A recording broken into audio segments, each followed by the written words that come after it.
Shalom y bendiciones, hermanos y hermanas, sean bienvenidos a la importante discusión de hoy. Antes de iniciar, un saludo para ti, Baruch, qué bueno verte. Shalom, Cristian, un cálido saludo para ti también. Gracias. Entremos en materia de una vez, Baruch. A manera de introducción, mucha gente está confundida acerca de las fiestas bíblicas y el sábado. ¿Todos los creyentes deberían celebrarlos y observarlos, o son solo para el pueblo judío? También debemos considerar la importancia y relevancia del sábado hoy, no como un día de adoración porque debemos adorar diariamente, sino como un día de descanso y santificación. Bíblicamente, el sábado no tenía nada que ver con Israel, sino que existe desde la creación del mundo. ¿Estás de acuerdo, Baruch? Así es. Bien, vamos a revisar algunas fiestas. Tenemos el texto en inglés y en español como hacemos normalmente. Tenemos muchos de los términos traducidos que utilizamos para estas fiestas, y espero, Baruch, que profundices un poco en cada uno. Iniciamos con la Pascua o Pesaj. Fue el momento en el que Jesucristo, el Cordero de Dios, fue ofrecido como sacrificio expiatorio por nuestros pecados. Solo sobre esa base Dios puede justificar al pecador impío, así como la sangre de un cordero rociada sobre los postes de las puertas de los hogares judíos hizo que el Espíritu del Señor pasara sobre esos hogares durante la última plaga en Egipto, lo cual vemos en Éxodo 12. Así aquellos cubiertos por la sangre del cordero escaparán de la muerte espiritual y el juicio con el que Dios castiga a todos los que lo rechacen. De todas las fiestas judías, la Pascua es la de mayor importancia porque la cena del Señor fue una comida pascual. Sé que normalmente no queremos decirles fiestas judías, Baruch, porque más que todo son bíblicas, fiestas bíblicas, pero quisiera oír tus comentarios al respecto. Sabemos que el término Pascua también puede ser utilizado en cuanto a toda la fiesta. Y cuando digo toda la fiesta, me refiero a la fiesta de los panes sin levadura. Muchas veces la gente emplea el término Pascua y la fiesta de los panes sin levadura como si fueran lo mismo, pero seamos muy cuidadosos por el bien de nuestro estudio. La Pascua es solo un día, el día 14 del primer mes del calendario bíblico. De la misma forma, sabemos que la Pascua también es llamada en el Nuevo Testamento el día de la preparación. Esto es muy importante porque cuando busques en todos los 4 evangelios, al hablar del día en el que el Mesías fue crucificado, encontrarás que se le llama el día de preparación, que es otro nombre para decir la Pascua. Mencionaste la Cena del Señor también. Esta es una ceremonia que tiene relación con la Pascua, pero no es lo mismo que el Seder o Cena de Pascua. ¿Por qué? Bien, el orden es el siguiente. El 14 del primer mes de Nisan, el cordero se preparaba, era el día de la preparación, en el que se sacrificaba el cordero y luego se completaba su preparación al asarlo en el fuego y comerlo, no en el día de la Pascua. No comemos el cordero de Pascua en la Pascua, o sea, en el día 14 de Nisan, sino que la cena de Pascua se come al día siguiente, el 15 de Nisan, en la noche. Debemos entender que bíblicamente los días comienzan con la puesta del sol. Entonces sabemos que la comida que Yeshua compartió con sus discípulos y que conocemos popularmente como la última cena fue realmente la noche anterior a la Pascua. ¿Por qué lo digo?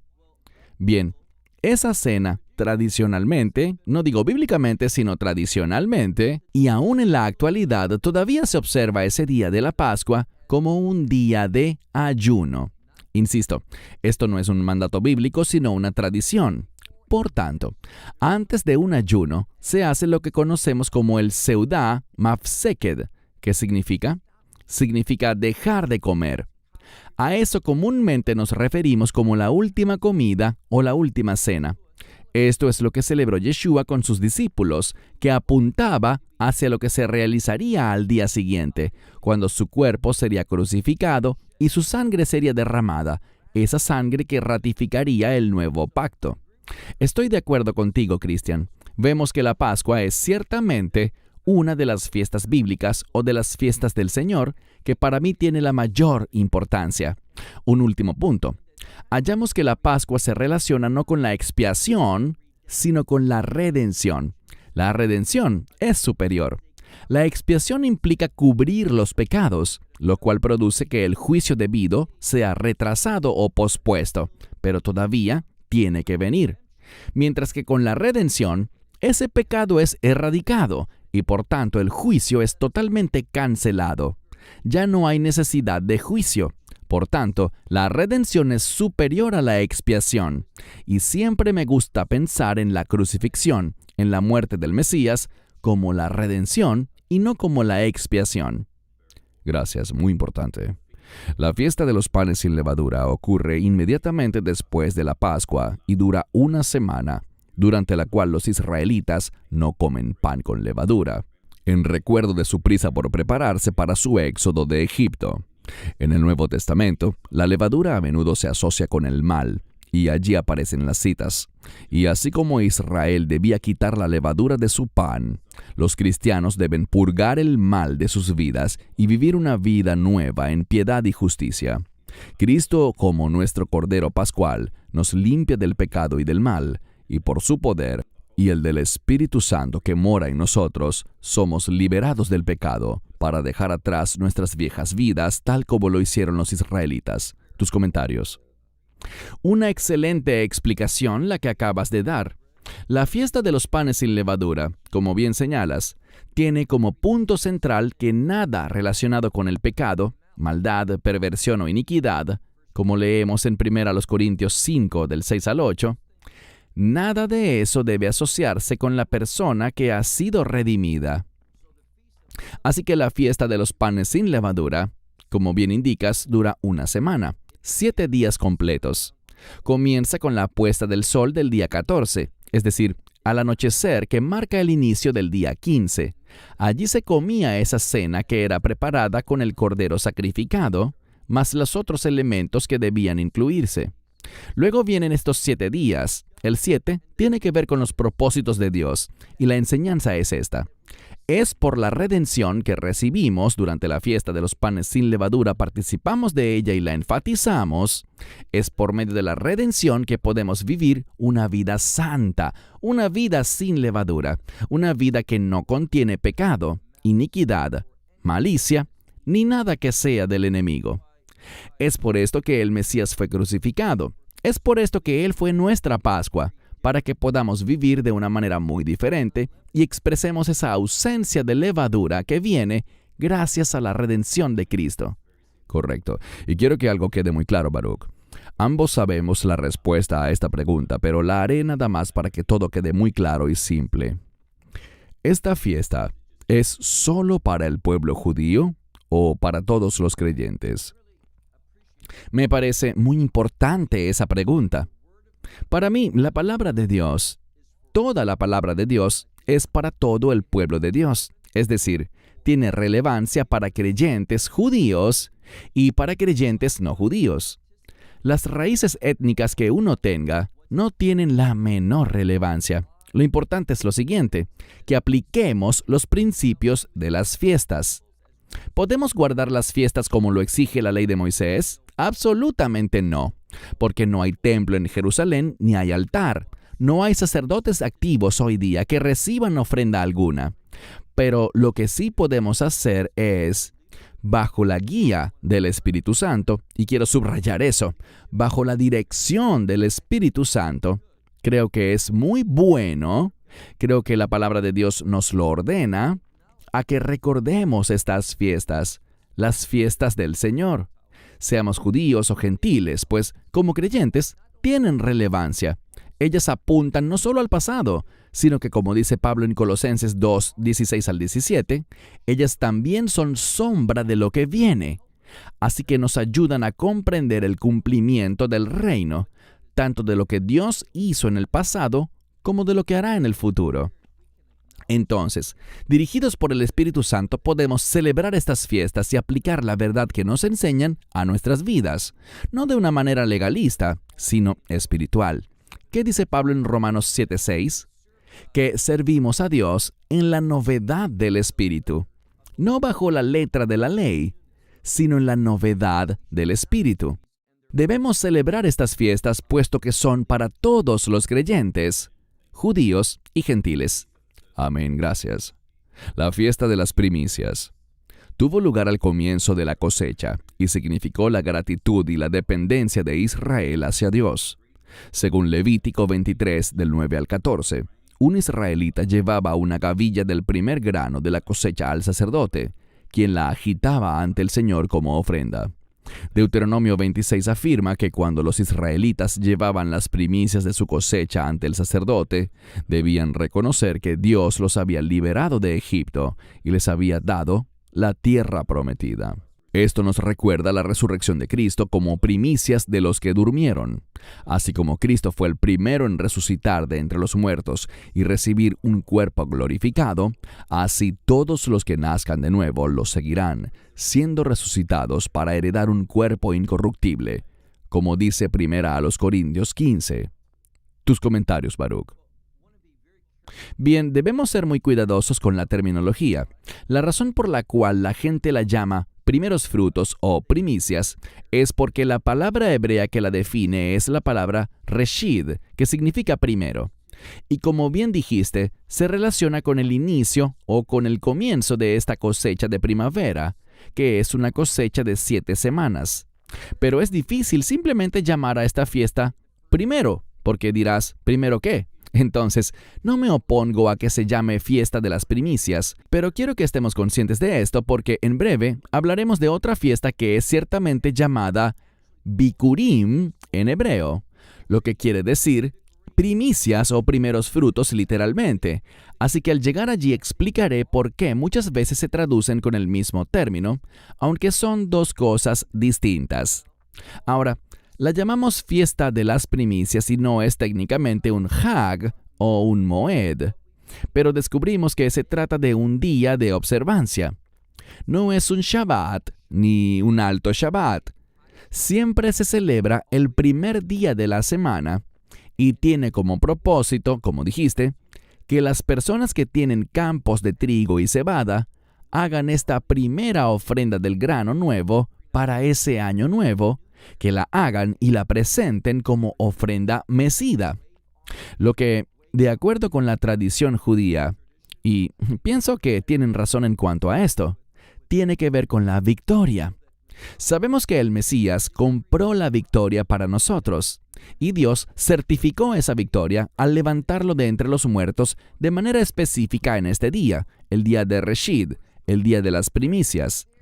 Es un día muy importante, y lo que me parece tan trágico es cómo son tan pocos los creyentes cristianos hoy en día en el mundo que conocen que el Mesías resucitó en este día, en un día de observancia bíblica, un día tan importante.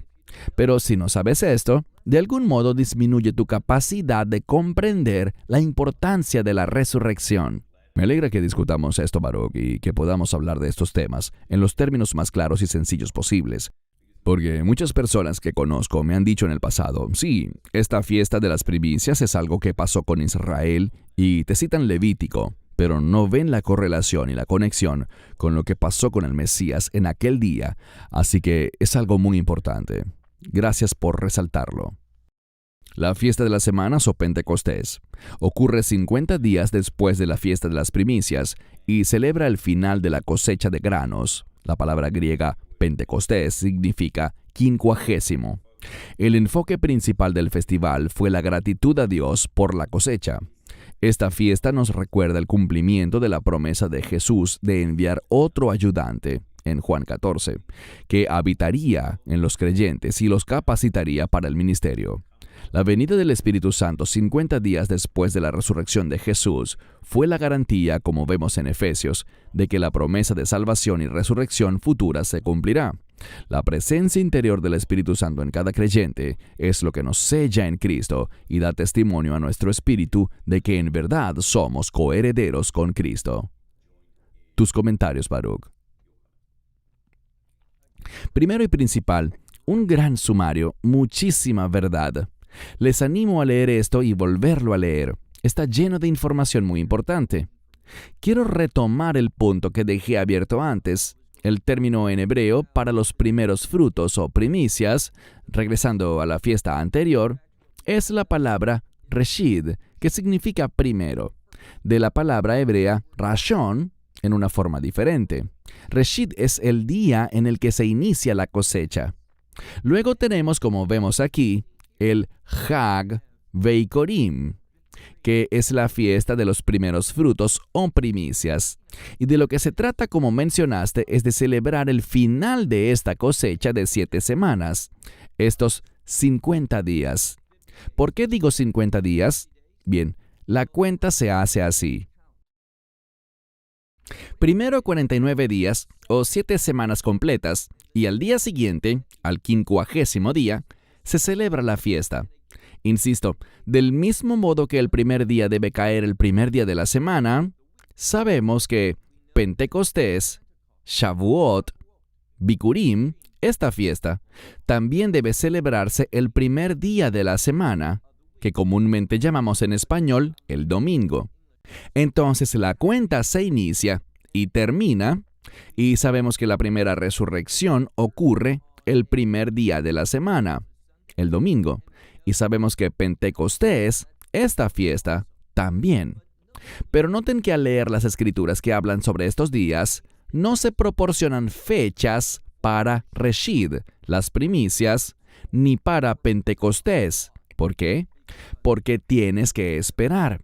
La fórmula es que esperas por el primer día de los panes sin levadura, el primer Shabbat, ese primer sábado, después del primer día de los panes sin levadura. Y al día siguiente, es lo que dice aquí, al día siguiente es cuando iniciamos la cuenta. Y desde allí, 50 días más tarde, tenemos esta fiesta, las semanas o Pentecostés.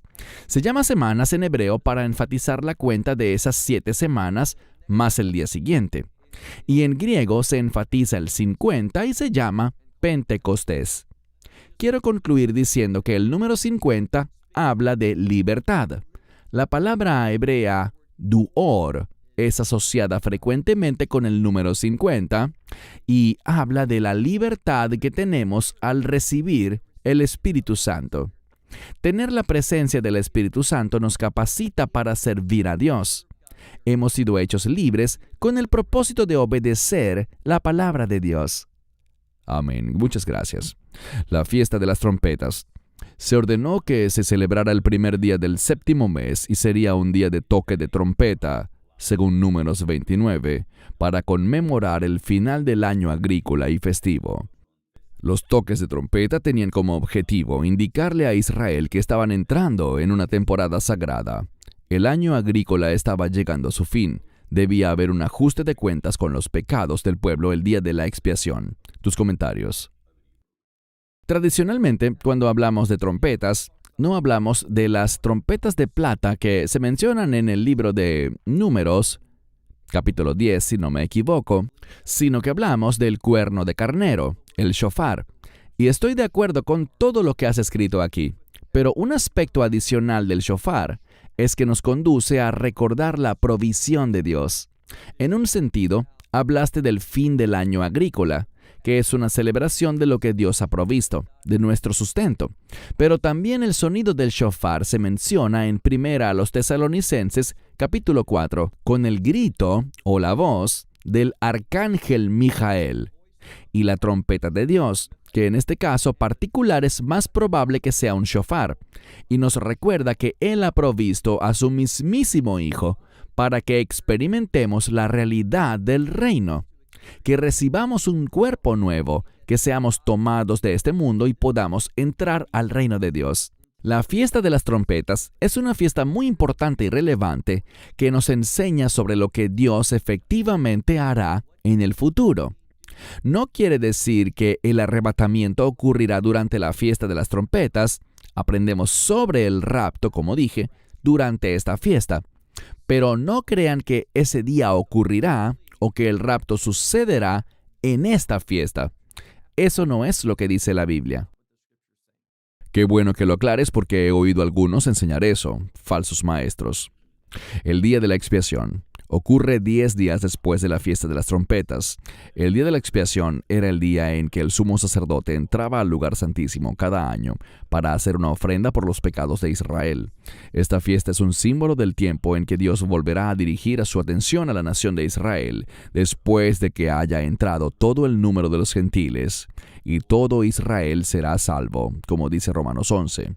El remanente judío que sobreviva a la gran tribulación reconocerá a Jesús como su Mesías cuando Dios los libere de su ceguera espiritual y lleguen a la fe en Cristo. Tus comentarios, Baruch. Excelente resumen y, de nuevo, cuando hablamos de que todo Israel será salvo, si lo ves desde el contexto de Romanos 11, todo Israel incluye a un componente gentil de las naciones. Y, tal como dijiste, habrá un remanente de Israel en los últimos días, que será salvo junto a muchísimos judíos que han aceptado al Mesías a lo largo de la historia. Han sido muchos. Nos olvidamos de ellos a veces, pero habrá una gran cosecha también de judíos en la segunda venida, cuando mirarán al que fue traspasado. Así que, estamos emocionados por la provisión de Dios, como dice aquí, para ocuparse del pecado. Ese es el gran mensaje del día de la expiación. Dios se ocupa del pecado y Él unge a alguien para que realice esta tarea en su nombre. Y podemos ver, como dice Hebreos 4, y en otros lugares de Hebreos, que el Mesías es nuestro gran sumo sacerdote, porque Él ha sido designado para ocuparse del pecado. Y Él se ocupó del pecado no en el día de la expiación, sino el día de la Pascua, como ya hemos dicho, cuando nos redimió. Su sangre es más poderosa que la sangre de toros y carneros. Su sangre nos redime por la eternidad y nos da esa eterna seguridad. El día de la expiación es muy importante y, de nuevo, nos enseña muchísimo sobre la identidad del Mesías y también de su obra cuando entendemos bien esta fiesta. Gracias. La fiesta de los tabernáculos es la séptima y última fiesta del Señor y tuvo lugar 5 días después del día de la expiación. Durante 7 días, los israelitas presentaron ofrendas al Señor, tiempo durante el cual vivieron en chozas hechas de ramas de palma.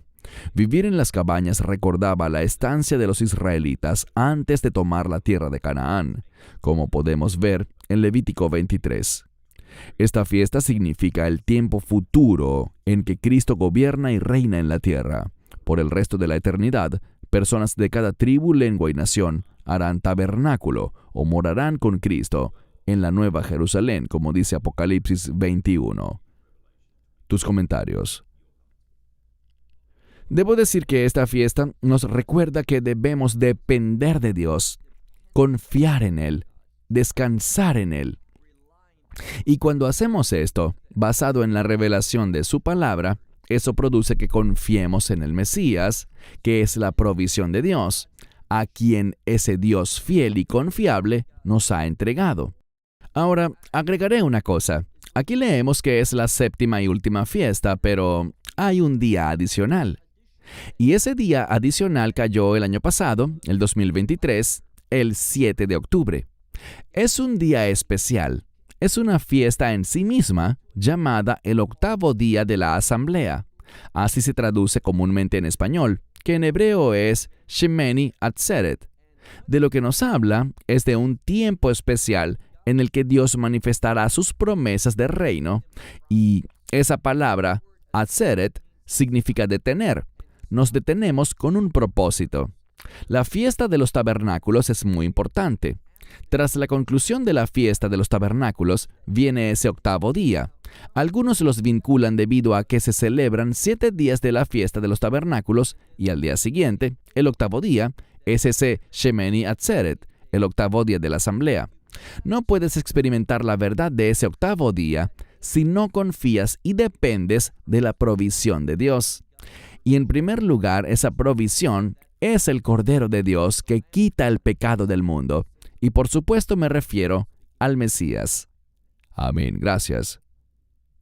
Hanukkah, festival o fiesta de la dedicación, también conocido como el Festival de las Luces. Es una fiesta de 8 días que comienza el día 25 del mes judío de Kislev, que normalmente cae en noviembre o diciembre en nuestro calendario. En el Evangelio de Juan aprendemos que Jesús estuvo en el templo sagrado durante la fiesta de la dedicación o Hanukkah. En aquel tiempo tenía lugar la fiesta de la dedicación en Jerusalén. Era invierno, y Jesús caminaba en el templo en el pórtico de Salomón, como dice Juan 10. Al recordar los milagros, Jesús señaló que los milagros que había hecho autentificaban su afirmación de que Él era, en efecto, el tan esperado Mesías judío. Eso está en Juan 10, 37 al 38. Sus obras y su verdadero carácter demostraban claramente quién era. Tus comentarios. Una vez más, creo que no tengo mucho que agregar. Solo diré lo siguiente. Cuando vemos en el libro de Daniel, parece que hay una extensión de 75 días.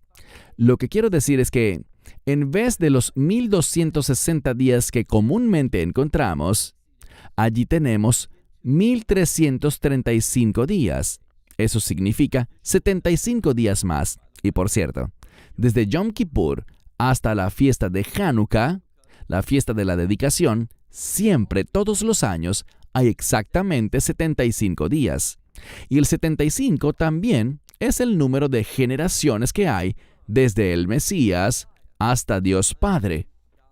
Si estudias la genealogía de Lucas, 75 nombres aparecen entre Dios y el Hijo de Dios, el Mesías Yeshua. El 75, según la tradición judía, es un número de redención. Eso es lo que vemos aquí. Dios establecerá su reino, un reino que se hará realidad gracias a la redención. Y esta fiesta de Hanukkah, cuando vemos lo que dice la Biblia en cuanto al lugar santísimo, a lo que hará el anticristo y a lo que el Mesías hará, vemos que podemos aprender muchísimo sobre los últimos días también con el Hanukkah. En demasiadas ocasiones pensamos que Hanukkah solo apunta hacia el pasado, pero tiene un cumplimiento futuro también. Gracias. Ahora quisiera que pasemos un poco más de tiempo estudiando el tema del Shabbat. Es algo muy importante y sé que has compartido maravillosas enseñanzas al respecto, Baruch. Recomendamos a todos que las busquen en Internet. Hoy solamente tendremos un repaso elemental aquí, pero aún sigue siendo una enseñanza, digamos, confusa para algunos o controversial. Pero queremos analizar el significado y la importancia que realmente tiene el Shabbat. Comencemos con Éxodo 20, del 8 al 11. Acordaos del día de reposo para santificarlo. 6 días trabajarás y harás toda tu obra, pero el séptimo día es sábado para Jehová tu Dios. En ella no harás ningún trabajo, ni tú, ni tu hijo, ni tu hija, ni tu siervo, ni tu sierva, ni tu ganado, ni tu extranjero que está dentro de tus puertas. Porque en 6 días hizo el Señor los cielos y la tierra, el mar y todo lo que en ellos hay, y descansó el séptimo día. Por eso el Señor bendijo el día del sábado y lo santificó. Antes de darte la palabra, Baruch, algunos de los comentarios o argumentos que ofrece la gente, que conocemos muy bien. Algunos son relevantes, pues por supuesto no existe hoy día un templo, como ya señalaste, y quisiera que hables al respecto también, pero pienso que lo más importante es lo que leemos en la Biblia con respecto al Shabbat, sobre cuán importante y relevante es para nosotros hoy día. Tus comentarios. Creo que es muy relevante por todo lo que el Shabbat representa. La primera mención del sábado en la Biblia tiene que ver con la humanidad teniendo comunión con Dios, y que Dios creó al mundo, los cielos y la tierra, con el fin de que ese primer Shabbat, aquel séptimo día, pudiese haber intimidad con Dios. Nosotros dependemos de Dios para lograr esa intimidad. Él es quien la inició. Él lo creó todo para que podamos experimentarla con Él, esa unidad, esa intimidad. Yo diría que el Shabbat no es un día para adorar, puesto que lo adoramos a diario, sino que, como señalaste, es un día de descanso, un día que Dios santificó. Dios no santificó cualquier día de la semana que tú elijas. Así es como muchos lo entienden. Bueno, realmente el sábado no es conveniente para mí, así que yo descansaré el miércoles. Eso no tiene base bíblica. Dios santificó el séptimo día. Y, es cierto, no existe un templo. Habían sacrificios que tenían que ofrecerse en el templo cada Shabbat, que hoy en día no se pueden hacer. No estamos bajo la ley del Shabbat, pero podemos ser guiados por el Espíritu y experimentar algunos de sus beneficios estudiando el Shabbat.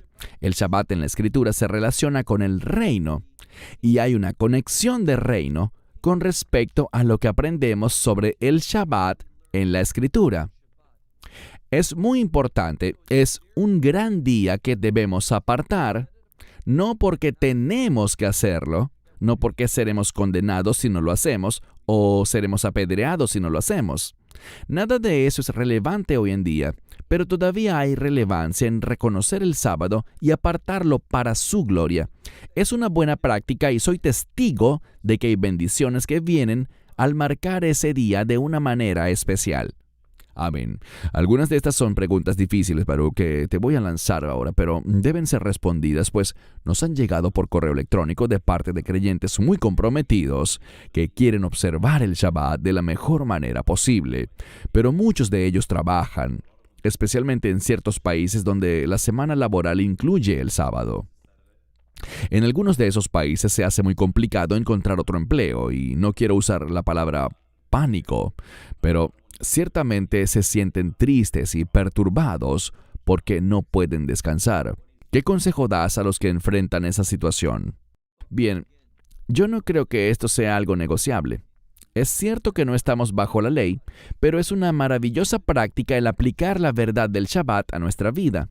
Lo que le diría a una persona en esa situación es que empiece a orar y a pedirle a Dios los medios para proveer para su familia, pero a la vez que tome en serio aquel séptimo día que Dios ha santificado. Puede ser un proceso, pero Dios lo honrará. Les prometo que Dios se moverá en sus circunstancias para que tú también puedas experimentar todos los beneficios del Shabbat. Genial, gracias. Éxodo 31. Y habló Jehová a Moisés diciendo: Habla también a los hijos de Israel, diciendo: Ciertamente guardaréis mis sábados, porque es una señal entre mí y vosotros, por vuestras generaciones, para que sepáis que yo soy Jehová, quien os santifica. Por tanto, guardaréis el sábado, porque es santo. Tus comentarios. Muchas personas usan ese verso y dicen: ven, dice que esto es entre mí y vosotros, siendo ese vosotros el pueblo de Israel. Pero les diré esto: lo que Dios ha dado a Israel es para que Israel sea luz para las naciones. Se supone que el mundo vea a Israel, comprenda las bendiciones del Shabbat y las desee para sí. Cuando vemos, por ejemplo, en Isaías 56, vemos allí una especie de contexto futuro, un adelanto del reino, y muestra que el Shabbat no solo es para el pueblo judío, sino que descubrimos que es para el eunuco, para el no judío, en el sentido de que utiliza palabras allí. Isaías fue inspirado por el Espíritu Santo para escribir palabras que aplican a la humanidad y no solo para el pueblo judío. Así que insisto, recibámoslo y practiquémoslo. Y si hay circunstancias que no permiten de momento hacerlo, oremos por eso. La Biblia dice que Dios es capaz de todo. Con Dios todo es posible. Dios puede obrar una provisión para tus necesidades físicas mediante el trabajo, y también puede ayudarte para que no dejes de disfrutar el Shabbat. Gracias. Porque el Hijo del Hombre es Señor del Shabbat. Bien, aquí encontramos que en el Evangelio de Marcos, capítulo 2, verso 27, dice que el hombre no fue hecho para el Shabbat, sino que en cambio el Shabbat fue hecho para el hombre, o dado para el hombre. Lo que eso nos dice es que Dios ha provisto el Shabbat para nosotros, no solo para que lo guardemos, sino para que nos beneficiemos de él. Y luego tenemos ese verso: porque el Hijo del Hombre es Señor del Shabbat. Es interesante que el propio Yeshua habla de sí mismo en relación con este término, Shabbat. ¿Por qué? Porque es un término de reino. Y de nuevo, mientras más entendemos el Shabbat y lo que dice la Biblia al respecto, su teología, más comprenderemos el reino, y no solo el reino, sino al rey de ese reino. Recuerden lo que dice Pablo en Gálatas 2. Estas cosas, como el Shabbat, las fiestas, las leyes alimenticias y las lunas nuevas, son una sombra de lo que viene. Pero la sustancia, es decir, aquello que proyecta la sombra, es el Mesías. Entonces yo aprendo más de estas cosas como el Shabbat, aprendo sobre lo que ocurrirá, sobre aquel reino que viene y sobre el rey mismo, porque él está conectado de una manera única con el reino. Su carácter, que es glorioso, es el carácter del reino. Este verso de que el Hijo del Hombre es Señor del Shabbat es un verso de máxima importancia. Hablamos de un poco de esto, pero quisiera revisar un par de versos para demostrar algo de equilibrio aquí también. Yo he oído personalmente, nadie me lo ha contado, sino que de manera directa, he hablado con personas que tristemente llevan este tema a un extremo que puede ser peligrosamente legalista. Les daré algunos ejemplos y sé que muchos conocerán otros parecidos, pero hemos oído a creyentes expresándose de tal forma que pareciera que si alguien no celebra el Shabbat, prácticamente pierde la salvación.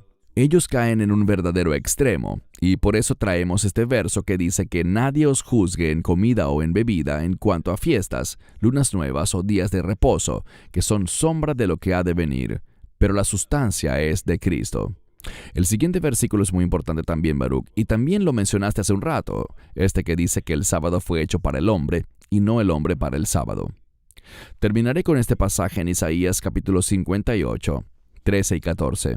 Si apartas tu pie en sábado de hacer tu voluntad en mi día santo, y llamas al sábado delicia, día santo del Señor, honorable, y le honras, no haciendo tus propios caminos, ni encontrando tu propio placer, ni hablando tus propias palabras, entonces te deleitarás en el Señor, y te haré cabalgar sobre las altas colinas de la tierra, y te alimentaré con la herencia de Jacob, tu padre. La boca del Señor ha hablado.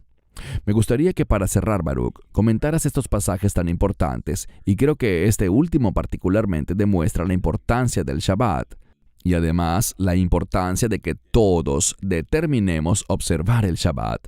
Creo que esto no es algo solo para los judíos, pero a la vez me gustaría tener un poco de balance. ¿Quieres decir algo al respecto, Baruch?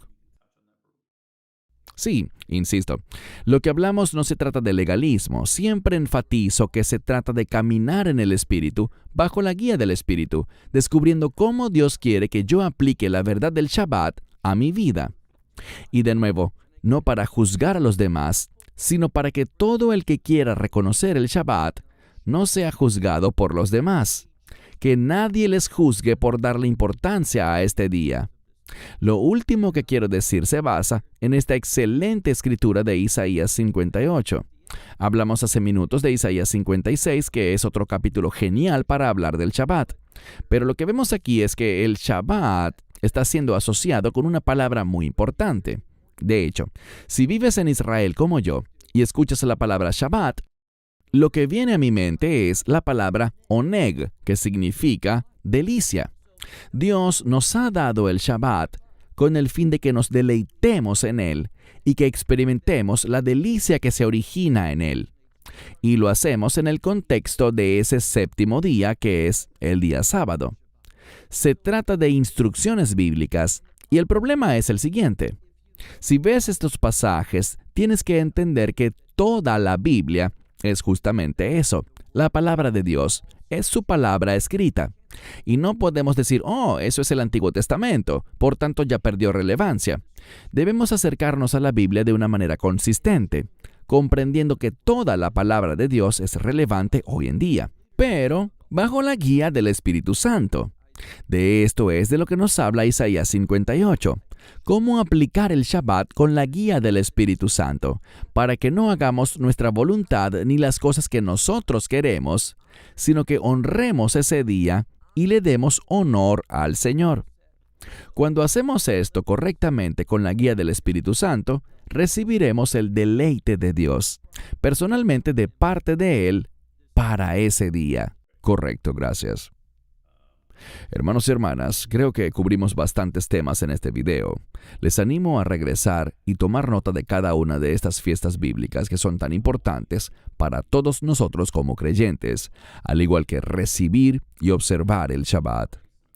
Esto es de gran importancia. Honramos al Señor y somos bendecidos por Él. son principios muy importantes que debemos adoptar en nuestras vidas. Gracias, Baruch, por tu tiempo.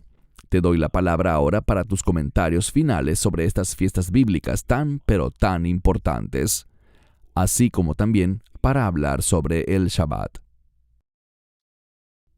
Estos días especiales son llamados los días señalados del Señor, y ese término señalado proviene de un término hebreo que también contiene en sí el concepto de un destino. ¿Qué destino es ese? Estas fiestas son fiestas del reino. Lo aprendemos de lo que vimos en Colosenses capítulo 2, y por lo tanto, nos conducen a una verdad de reino y a un entendimiento de reino. Cuando reconoces estos días con la guía del Espíritu Santo y los aplicas a tu vida, no de manera ritual ni legalista, sino caminando en la libertad del Espíritu, encontrarás que estos días te enseñarán mucho sobre la realidad del reino. Ellas no apuntan solo al pasado, sino que además tienen un cumplimiento futuro. Pero si eres como la mayoría de la iglesia y simplemente ignoras estos días señalados, estas fiestas del Señor que le pertenecen a Él, y las echas a un lado, estarás fallando en tu comprensión de la revelación de Dios. Y lo último que diré es esto. Todos conocemos el maravilloso Evangelio de Juan. El Evangelio de Juan fue escrito de una manera que utiliza estas fiestas, como la mención que vimos en Juan 10 sobre Hanukkah. Luego en el capítulo 12 de Juan hay un énfasis en la Pascua y los detalles relacionados con la fiesta de los panes sin levadura. Lo vemos en el capítulo 2, en el 5 con Shavuot, en el 7 con la fiesta de los tabernáculos. Vemos la preeminencia de estas fiestas dentro del Evangelio de Juan. Si quieres tener un entendimiento más completo del Mesías y su reino, dale énfasis a estas fiestas. De nuevo, no para juzgarse unos a otros de un modo legalista, sino de una manera que nos conduzca a experimentar la libertad que tenemos en el Mesías por medio del Espíritu Santo para adorar a Dios de una manera integral. Cierro con esto. Gracias, Baruch. Un mensaje muy importante.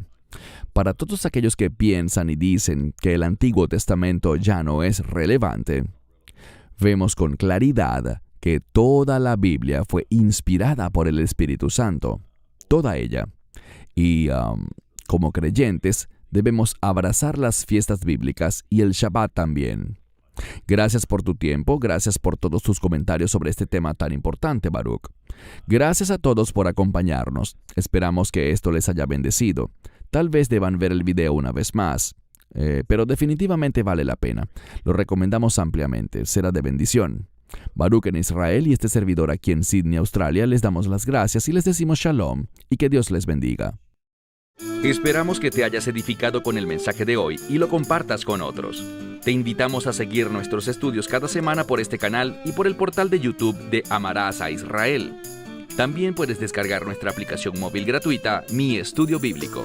Finalmente, para obtener más información sobre nosotros, visita nuestra web amarasaisrael.org, donde encontrarás otras conferencias de Baruch en audio, video y texto. Hasta el próximo programa. Que el Señor te bendiga en Yeshua HaMashiach, Jesús el Mesías, mientras caminas con Él.